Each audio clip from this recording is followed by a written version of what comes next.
everyone, I am so excited to share with you this creamy one skillet chicken recipe. The chicken comes out tender, it's soft, it's juicy, and of course the bonus is you only have one pan, so less dishes to do. To start things off, we are going to take our chicken and we're just going to give it a quick pound. The goal here is to make sure that the chicken is as close to being an even thickness as possible. That'll just help it cook faster and easier. Let's salt it. I forgot to salt the other one. We are going to add in some butter. You could do it with all olive oil, but the butter adds a nice flavor. So butter for flavor and olive oil to cook so the butter doesn't burn.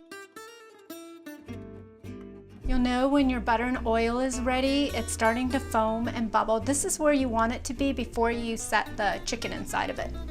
So here is the key to sauteing. Do not crowd your pan.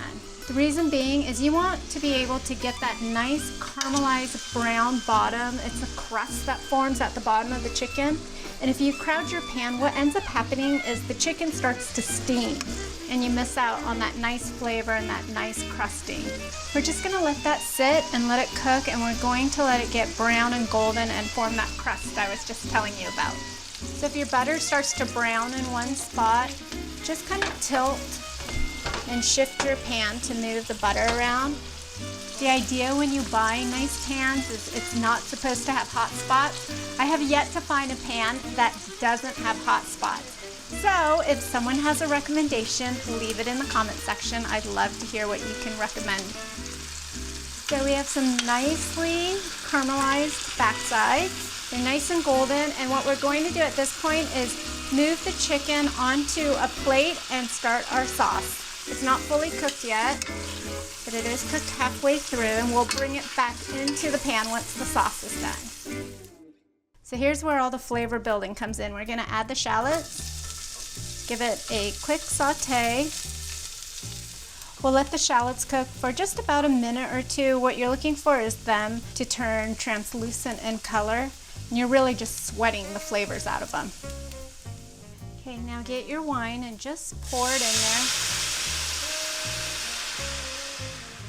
And then we're going to scrape the bottom of the pan. The idea is to scrape all those brown bits up that have formed. That's where a lot of the flavor is. So what we'll do at this point is we're gonna cook this down and let it reduce by half. It should take about 3 or 4 minutes.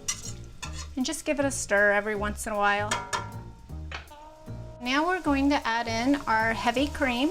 Promise me you won't cheat on this. Full fat. The chicken broth, our dry mustard, and our grainy mustard. Add it all in, give it a nice whisk so everything comes together and is well combined. We are going to bring this to a boil. Once it does, we'll let it simmer for 6 minutes to reduce just a little bit and to get thick. Add in our last bit of flavor. Go ahead and pour in your tarragon. Pour in your tarragon. You can use thyme if you want. Now we're going to add the chicken back into the pan. Pour any of the accumulated juices into the pan with it. I'm gonna kick that heat up just a little bit to medium high, and we are going to let it simmer for 6 to 7 minutes and just let it cook. If you are very particular and want to make sure that your chicken is ready, just use a meat thermometer and it should be at 165. Okay, we are all set. I am just going to turn the chicken, give it a nice coat of the sauce. Okay, we are ready to plate.